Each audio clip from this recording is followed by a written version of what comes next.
9 years ago, after joining Little Mix, I had the biggest awakening of my life.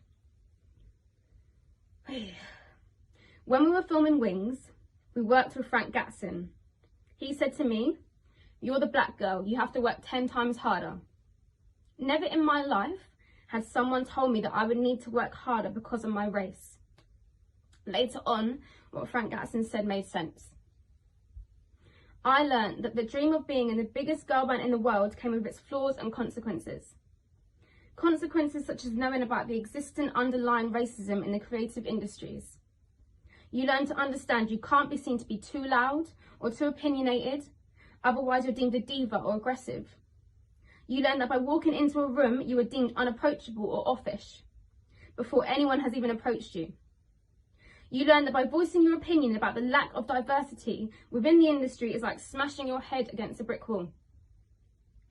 So at events, ceremonies, you learn to take great comfort from rare moments when you meet black creatives who understand this feeling of misplacement that you have inside.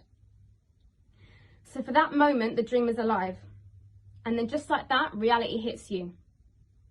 My reality was feeling lonely while touring to predominantly white countries. I sing to fans who don't see me or hear me or cheer me on.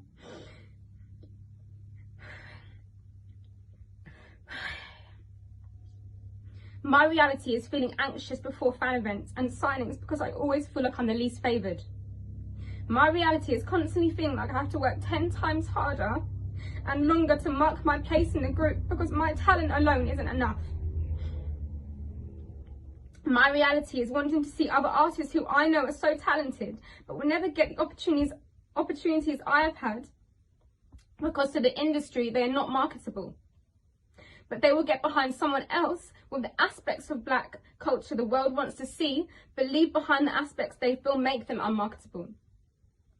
My reality is all the times that I have felt invisible within my group, part of me is fully aware that my experience would have been even harder to cope with had I been dark.